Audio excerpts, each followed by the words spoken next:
Welcome back to another episode of the Bourbon Lens with your host, Jake. Scott is on fall break with his kids, and we're excited to talk about Cook's Mill. We actually got to meet Jason Queen a couple months ago when we did our Penelope dinner in Myrtle Beach, and it was great, and we loved it so much, we decided let's do a podcast. So sit back and buckle into the latest episode of the Bourbon Lens. Jason, great to see you again, this time virtually. It's not nearly as fun as seeing you in person, though. Yeah, Jake, we had a great time, and again, thanks for having me. Really appreciate being here. Yeah, man, it's always good to hear about new brands and understand, the grind that you all go through to create your product because we were chatting beforehand. It's a lot of noise in the marketplace, and when you get to hear the story and what you all are going to do, I think people should be paying attention, especially in North Carolina where you are, about what y'all are going to do and how you're making that forward. But before we get into the actual whiskey and the brand itself, for the listeners, you have a unique path into getting into whiskey. So can you just unpack just a little bit about your backstory for our listeners? Yeah, so I grew up in the middle part of North Carolina, a little town called Burlington. Wound up finding my way to Raleigh over time. I grew up in restaurants. Started straight out of high school, working my way up through the ranks of the back of the house, and then wound up back at State as a 24-year-old freshman, so a little bit late to the game on that one, but wound up in their agricultural department first, and then I took an entrepreneurship class in the College of Management as an elective, and knew that's exactly what I wanted to do. So I switched majors, went from there straight into MBA school. All the while we were working on real estate developments and started a real estate company, real estate brokerage firm. And this all was leading up to about 2013 at this point. And we developed a food hall. It's a 1926 bus maintenance facility in downtown Raleigh. So we had the opportunity to buy that and adaptively reuse it into a food hall. It was the first one in the state. And, so somehow I got pulled back into the restaurant industry through real estate. And I met some friends, another friend that started Next Century Spirits at school there. And we were knocking around ideas about whiskey forever, just for fun. And he got me really into it and thinking about it. And then 2017 rolls around, and is my wife Jeannie and I's 10th wedding anniversary. And so we bought a grist mill from Preservation, North Carolina, which is the statewide nonprofit historic preservation group here in North Carolina, and who also used to work for. But it was a 1700s historic grist mill in Mebane, North Carolina, which is halfway between where Jeannie and I grew up. So we bought it as a 10-year anniversary present to ourselves, thinking it was going to be a weekend getaway for the family, right? 3-acre little mini farm with a grist mill on it outside of downtown Raleigh. And we got in there, and they had left everything in there. Like they had just left, right? I mean, there were corn, there was corn and grains and all the hand sifters, and just like they had just left. And so just being historic preservation folks, we thought the last thing we could do is turn it into a private residence at that point. So we spent a year or two trying to figure out what to do with it. I met Scott and Ann at Highwire in Charleston. We went down there for the Wine and Food Festival in March. I've known G for a while, G Patel, who started Social House Vodka here in North Carolina as well, who adaptively reused the power plant in Kinston, North Carolina, the eastern part of the state, for a distillery. And just started thinking about ways, how can we save this mill? How can we get it up and running as a functioning grist mill without losing our shirts, right? I mean, you're not going to make any money, making grits these days. Yeah. So after talking with everybody, we decided to get some corn tested. We had the idea of, all right, why don't we do a whiskey company where a portion of the proceeds go back to restore the mill as a functioning grist mill and maintains it in perpetuity. So we were like, all right, well, how do we do that? Right. So we started at NC State again, excuse me, and we went to a professor in the ag department and got some corn tested that we found in the mill. Turned out to be crappy, bullshit post 1940 corn. But he had identified, him and a PhD student identified which heirloom corns, quote unquote, native to North Carolina, make the best bourbon and why. And they had academically or through academics research and cataloged these heirloom corns and putting them in a vault at NC State University. And so he said, look, we'll give you these top 5 corns if you start reintroducing them to the soils across North Carolina. And I said, all right, cool, great. So this is all during COVID, March 2020 and onward. I got on the Carolina Farm Stewardship, which is a farmer listserv. I believe it's North and South Carolina. And we just put feelers out there, right? And we had some people email us back. We had a corn geneticist guy who knew all the farmers. He was a bourbon lover and wanted to help any way he could. And we started finding farmers for each specific type of heirloom corn and started growing those out in 2020 in 5 different farms across the state. So that's where it all started. That was a long explanation. Sorry. No, you're good. There's a couple things I want to hit on it. One, food halls are great. Like, I'm sure it is a long road to hoe from your point of view, but just was in Nashville over the weekend, and like, it's so great. You can go inside. There's 6, 8 different restaurants. And you can order a little bit from here and a little bit from there. It's like, it's your progressive dinner all in one place. They're awesome. And they're fairly new to America. They've been around the world for a long, long time. But they've only really started popping up in America in the last 10 years. But I could talk for days about that too. That's a whole other podcast. Yeah, I'm sure. But I'm passionate about food. So while I love bourbon, I'm passionate about food. There's a difference, in that. Yeah. Because food is life, like that. Sure. Yeah. Bourbon just makes me go to sleep when you have too many of them. But drink responsibly, everybody. But the other thing I think is really interesting, you started talking about corn, and there's no better corn person than Mr. Scott at High Wire Distilling. That dude literally was on the podcast, and we talked to him for 3 hours, and 2 hours was corn. I've never heard somebody just go in on corn quite like him. So that's a great connection for you to have because that man knows a lot. And the heirloom varietal movement is really cool. Obviously, I think some people know about what New Riff has done using like blue leaming or blue claridge and yellow leaming corn, which is more native here to Kentucky. And even 15 Stars is doing some really interesting corn varietals. And as an ag guy myself previously at the University of Kentucky, I appreciate people trying to find new, unique ways to plant and rotate crops through, because it's so key to, making sure the biodiversity is right in our country, which is huge. It's a big deal. Yeah, North Carolina's a huge agricultural state, and Gene and I both grew up in restaurants, and that was something that we've always been passionate about. That and historic preservation. This is a way to kind of tie them both together. But if we were going to do this, we wanted to do it the right way.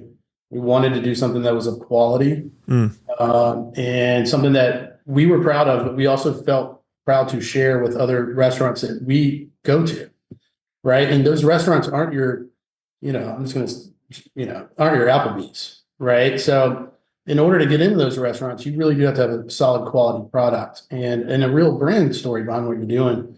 And so that's kind of how it all started. But, we really, I think of it as more of a culinary adventure, like all the other things we've done, and seeing how far we can push it, how innovative we can get with these heirloom corns, but, what's the highest quality product we can actually make? Yeah. And if you talk about, it's a culinary experience, right? You're talking about culinary adventure. Like when I sip a whiskey, like your all's 88 proof whiskey that we'll talk about here in a minute. All right. How can I enjoy this? I can enjoy it neat as a welcome. I can enjoy it as a cocktail as a welcome. I could have it as a progressive pour throughout the night. I could, I want something that could stand up to dessert. I want something that could stand up to a cocktail. Like, nowadays, you could make an argument that the craft cocktail movement has carried bourbon into a stratosphere that we didn't think it was going to be, because we've gotten so culinary focused. Like my favorite TV show to watch outside of live sports, our favorite channel, the Food Network. Like, sure. It's always cool to look and read and learn about that and how I can add my whiskey to enjoying those experiences. Now, sometimes a cold beer goes really good with a burger versus a bourbon. Yeah. Sure. But, it's really interesting how people have started to create a whole experience around a liquid, from welcome to dessert.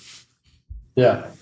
That's a good way to put it. I like that. So as you started to unfold this, right, there's a lot of ways you could go, right? You could go the route of raising money and, hey, we're just going to go gung ho and build a distillery.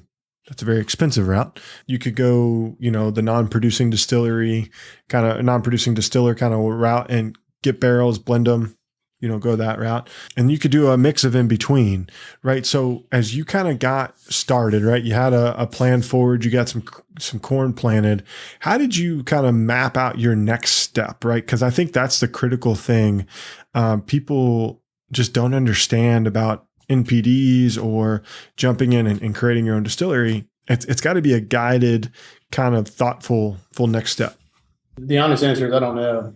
There wasn't a plan, right? I mean, it really started to save the mill, right? And I think I was inexperienced enough to believe that we could do it, right? And we were like, okay, well, let's try this. And so we just really, and and COVID was, not a blessing at all, but it allowed us I shouldn't say free time, but some time at home to really sit down and think through these things and say, okay, do we want to take this on as a sixth company, right? We own a couple other companies, so we really started thinking about, okay, how do we do this? Who are the players? Who are the collaborators, the partners? Who's in the fields already in the distilleries and again, because of our culinary background, we felt like we had a pretty good connection with all the chefs across the state, and bartenders and everybody else in hotels, everything. So we thought we had the outlets as one of our strengths on the back end, and we knew who we wanted to target, and we knew that we were looking at a different opportunity than Jack Daniel's mass consumption, all over the world kind of play. So we really started with the quality of the product, and we started with what we would be proud of, what we would drink, what we would share, and what we would be proud to walk into a restaurant and sell them on. And everything kind of fell in place from there as we went. And a lot of it was decisions on the fly, right? We had done a lot of research up front on, the entire process of opening it or, getting a bottle on the shelf in North Carolina, took us, I don't know, 16 months. Yeah. Right. And I thought it was going to be 3 months. I had no idea. I had no idea how complicated it was in North Carolina to do that, even for a North Carolina product.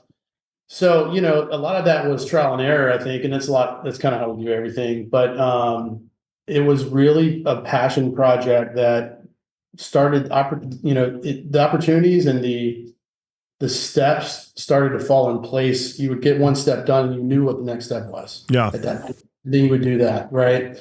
We, networked a ton, we reached out to everybody we knew that would talk to us, asked them the best ways to do this, that, the other, whatever, who's the best, marketing firm, who's the best farmers, who's willing to do this. Right. And then, really just started from scratch and just bootstrapped it and, got it on the shelf. And then we started marketing it and started to lay down the heirloom corns as we went to. So we are at a pre-seed raise round now, pre-series raise round of $1 million. So it's the first time we've ever raised money. It's been great. We started last September, but we certainly have a significant amount of investment in it too. Yeah, no, I think that's great, and I think for people to be able to be a part of that, I think is a very cool experience, whether they're North Carolinians or Carolinians, I don't know, or they're just somebody who's passionate about bourbon and the direction of it, like to be a part of that,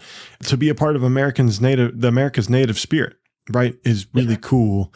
So as you go about this, right, and you've bootstrapped it, now you're raising money, how do you keep the focus on the mill, right? Like obviously, like it's taken legs, a lot of that, but like circling back to what you said, it's all about the preservation of that property and that historic value. Sure.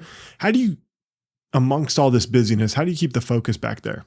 Well, I guess there's two ways to answer that. One is you don't until you have the money to do it with, right? But we're historic preservation folks. Again, I worked for Preservation North Carolina for 6 years, and G and I we were the youngest couple at all the historic preservation events, when we were dating. But So we already have a passion to protect it and to keep it there. It's stable, it's structurally sound, so that certainly helps. If it needed something, we would do it ourselves. But I think the focus, I guess, from the way you're asking, is really more.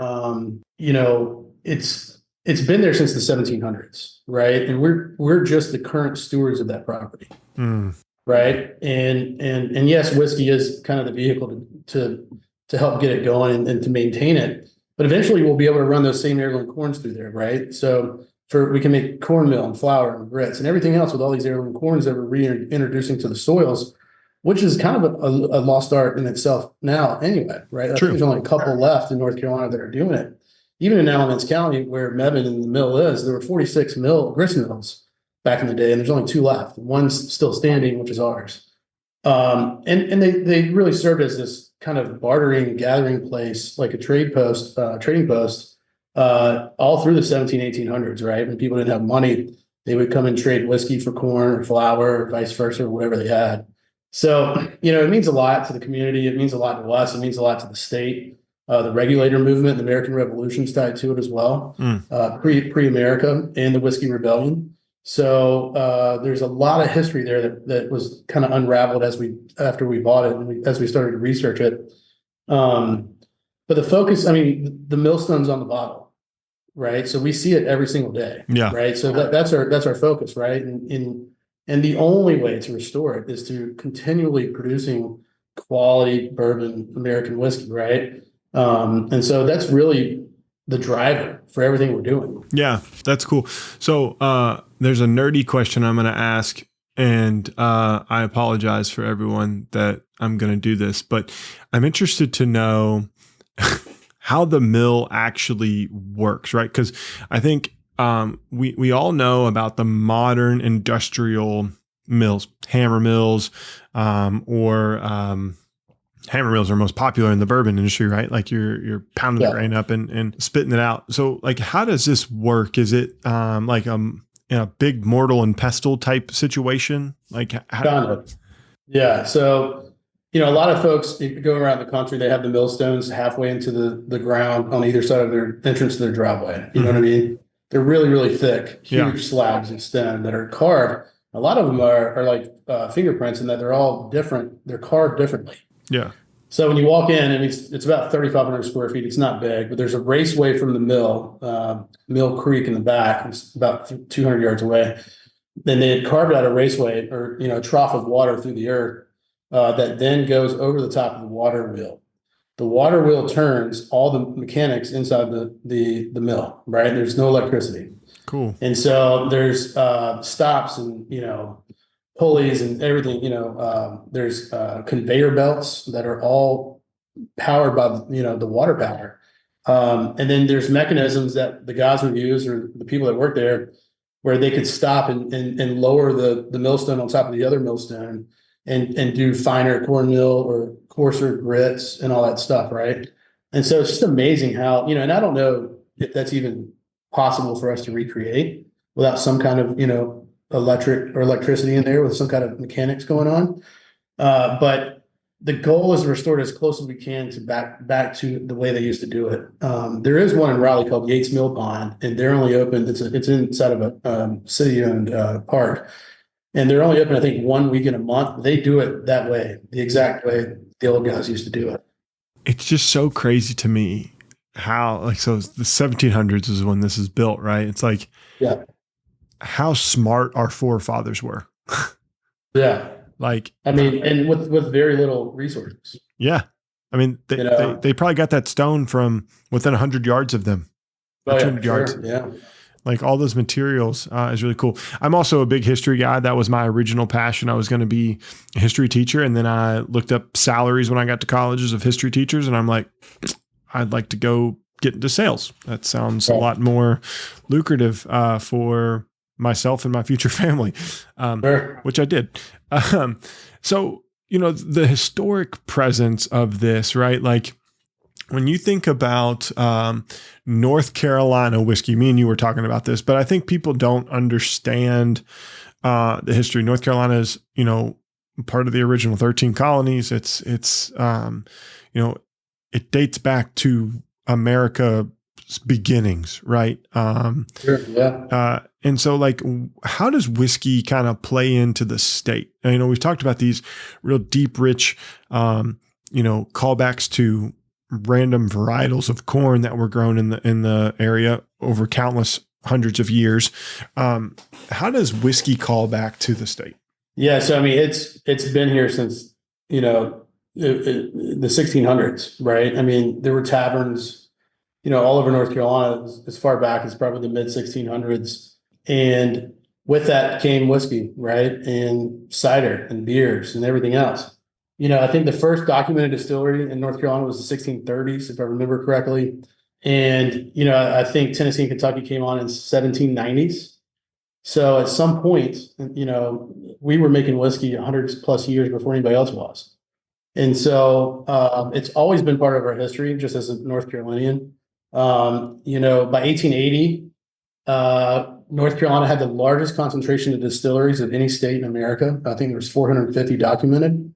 And we were producing the largest amount or volume of whiskey, more than any other state as well. The 1910 hit, Prohibition shut it down in North Carolina. Tennessee and Kentucky kept going with medicinal licensings. And, that was it for North Carolina. A lot of the folks in North Carolina then went and started bootlegging, right? And moonshining, which is where NASCAR started, right? NASCAR started from bootleggers. And so there's all this history, right? There's Popcorn Sutton, some of the most famous moonshiners in the world, and some of arguably the best moonshine in the world is all from North Carolina, right?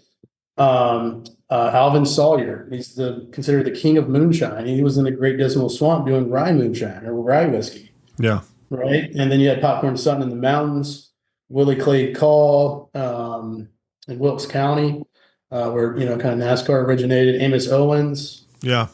Major Redmond, Percy Flowers. I mean, there's so many through the state, through decades, if not the centuries, that just really been embedded in our culture since day one, right? Mm-hmm. And it's only been the last 100 years that I guess it's been forgotten by everybody else. But in North Carolina, it's always been there, right? I mean, you always know somebody's got moonshine somewhere. Yeah. And, that's just kind of been, and that's whiskey, right? That's whiskey in its rawest form. So, it's just kind of always been there for North Carolina. It's just the last 100 years where we weren't able to produce it legally, right? So I think, getting over that hump is a feat in and of itself, but agriculturally, it's always been here. The grains have always been here, right? The mills, the guys running the stills, like they never really went anywhere. It just wasn't commoditized. So obviously Prohibition happens. When does North Carolina allow distillation to happen again back in the state? That's a good question. I think it's 2005. Okay. So we're talking almost 100 years of gap where, Kentucky goes back online in the late 40s or whenever it's repealed, right? Yeah. I mean, I remember back in the early 2000s when craft beer was having a hard time even crossing state lines in North Carolina. And I was actually working at Red Oak at the time. And, I remember they couldn't take kegs across state lines, and it was just this, and I watched them slowly get into the retail shops and the grocery stores and everything else. And that was really, I think, kind of the door opener for distilleries. Yeah. I think it obviously was the first thing to fall in regards to getting out of Prohibition. But it took about 100 years to get there. It's amazing how slow we are to react to something that can be such a huge part of our history, right? Yeah. Agriculturally, I could go into a long spiel about why Kentucky should be one of the states to legalize marijuana. It's our number one cash crop. Hemp North Carolina too. North Carolina, biggest tobacco state in the country, right? Forever. Yeah. And they've from the corporate structure all the way down to the farmers, they had everything there. Yeah. Ready to go. And if they would have just made the shift to marijuana when cigarettes came out of, style or, whatever it was, it would have been the most easiest transition for any state to go straight into. But I think for the same reasons that alcohol, was restricted in North Carolina, I think that was kind of applied to the other routes too. Yeah, for sure. And I'm not saying that, everything, if you're in a state that it's legal, that's fine. Do what you want to do. Here in Kentucky, it's not legal. So don't partake in it. Right. And I don't think it's legal in North Carolina either, so don't partake in it. No, but it's a completely different time than it was even 10 years ago and 20 years ago, and especially when I was growing up. So for sure. And I think, it just speaks to, when we think about our cash crops, we think about commodities. Well, the commodities have changed. The generations have changed. What commodities, sure. what we need now are completely different than the things we used to have. And it's, while yellow dent number 2 corn is awesome because it produces almost all of our bourbon and whiskey. Yep. Like grain varietals are way more important because, we have to take care of ourselves. We have to take care of our land. And if we don't do that, then, we're not going to have even the ability to produce yellow dent number 2 corn eventually, right? If we're not doing the right things and doing right by the land. So we talked a lot about the grains. We've talked a lot about the history. Now it's time to talk about the whiskey. So very easy bottle design, like you mentioned. It's got the hammer or the mill sitting right there on the top. Cook's Mill American Straight Bourbon Whiskey at 88 proof. We got some things to tease here in a little bit, but when you all were sipping this and creating the overall blend of this whiskey, did you try it at a variety of proofs? What landed you on 88? We tried. Well, it's a secret. It's a pretty funny secret. It's not really a secret, but we tried a lot of different proofs to start with. We did our homework. We did our research. We did a lot of flavor profiles. We did a lot of analytics on tasting reviews and what those flavor notes were and how many times they were mentioned. And we did all this stuff, right? I don't think anybody read but me, but ultimately we went down and we tried 3 years and 4 years of different strengths or proofs. And, the 88 proof, I think, back to our conversation about, just evolving generations and everything else too, we wanted something that was approachable to a lot of people. And not just people who love bourbon, right? We really wanted something that, even a beginner could start with, but even that a bourbon lover would appreciate. Yeah. And that's, again, I think that's, to keep our price point down, we chose the 3 instead of the 4. We were doing blind taste tests really early on with our friends and families and anybody that would try it. And a lot of times the 3 years were beating out the 4 years in the blind taste test with other bourbons and other whiskeys. And not all the time, but a lot. And we realized that, there wasn't much difference in taste to the normal palate between a 3 and a 4. There was a lot of difference between a 2 and a 3. Yeah. But for whatever reason, that 3rd year to the 4th year, it was not as distant as it was from the 2 to 3. So I think that's how we landed on the 3 year. The 88 proof, there's a lot of 90 proofs out there. Can you have 2 or 3 90 proof bourbons? Yeah, sure. Can you have 2 or 3 88 proof bourbons? I think so. Right? Well, there's only one other bourbon I know that is 88 proof. Do you know that brand? I don't. Old Forester is 86. Wyoming whiskey. So another obscure brand, but their small batch is 88 proof. Yeah. Well, the real reason is my wife's favorite number is 4. So that came into play a little bit, but it kind of fell into, after we'd done all our research too. And we said, well, we didn't really know many 88 proofs that were out there. And, and we thought it was great as it was, right? It's great for a cocktail. It's not too hot. It's approachable. And again, I think the next run we do or the next product we put out will be that 4-year, same mash bill, 4-year barrel proof to kind of hit the other end of the spectrum. So you can kind of taste both sides of it. Well, yeah. And so speaking about the liquid, so I always like to offer my opinion and let you rebuttal to what you think, what you typically get. But it's a very, the way I will characterize this is a very easy sipper, but easy in a way that the flavors are identifiably easy to understand. It does have a like if you're looking for something thick and viscous, this is not it at 88 proof, like because it's not a wheated bourbon either. So you're gonna lose a little viscosity there. So it does have more of a water-like mouthfeel. But if you are a caramel, toffee, a little bit of herbal black tea fan, that is start to finish kind of the 3 notes that I get at every level, nose, palate, finish. But what I really like on the palate, there's this like burnt marshmallow kind of smoky note. We talked about something that could be coming out, later on around your heirloom. This gives me a little bit of that. If you like a little smoke, if you like a little like bitter burntness, it gives you that. It's got a dessert like characteristic to it, and it's got a little bit of a bright citrus note that kind of like carries it. If it didn't have that little citrus element, I think it would be lacking something.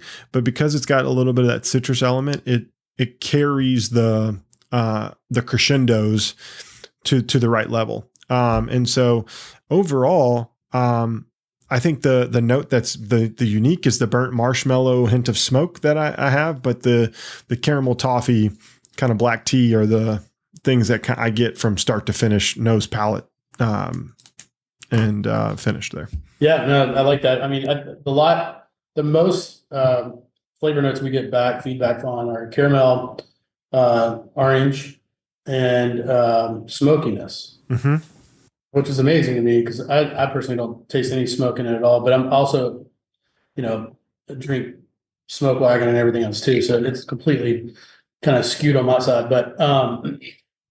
But yeah, I think it's great. I mean, obviously, but I think it's a very well balanced whiskey that is slightly unique from most everything that's on the market. We use West Virginia Great Barrel Company. Okay, it's no secret there. But I think a lot of our magic is in the barrels that we use from them. It's all sourced from the Appalachian Mountains, or the Appalachian regions, and they use infrared technology to char the barrels. And so I think, you don't get any of the residue from charcoal or propane or wood or anything else in the infrared. And I think the wood really stands out because of that. And so, I just think that in the North Carolina climate, right? It's so hot down here, so long, and I think it really gets into the barrels more than it does, let's say somewhere else. But I think there's some magic in just those two things. I mean, you've got to have good liquid no matter who you are, right, in order to survive. But I still think there's some magic and, just some stuff that goes on in the barrel that you can't really explain. I think it's different every time you do it too. Yeah. Well, it's always going to be a little different. What was the climate for those 4 years or those 5 years that was, for your barrels, are they toasted as well? Because if they are, okay, there is that toasted element that I get, like graham cracker. When I think of toasted, graham cracker is kind of the note that kind of hits me there. And the smoke is interesting. It's not like you have a peated scotch. It's it's like a smoke like you blew out a candle smoke.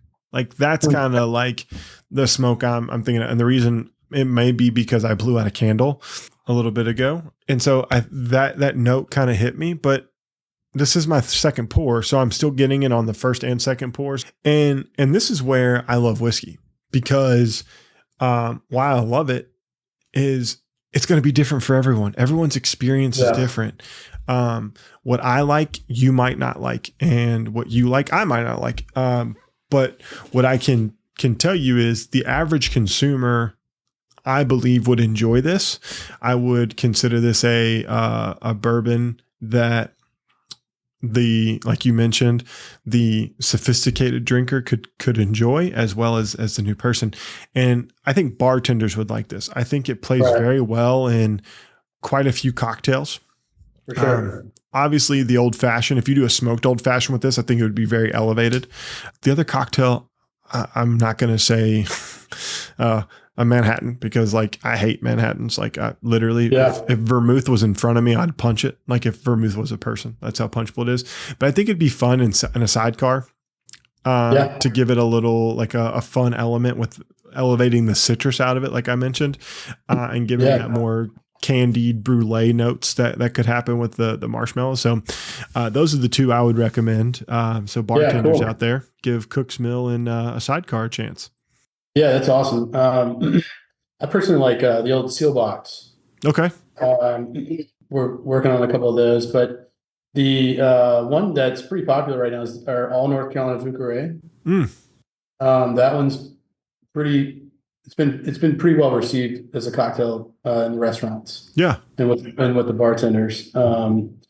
But it's all North Carolina product, and it's pretty good. It's really good. Yeah. I'm not a cocktail guy, but I'll definitely drink one of those. Yeah, me either. Yeah. But back to the whiskey. So we have the standard offering that's in market today. When can people think about seeing in North Carolina and South Carolina? We're teasing. We're making a long tease here. When can people expect like the barrel proof to maybe come online? It'll be first or second quarter of next year. Okay. So pretty soon. So we're not far away there.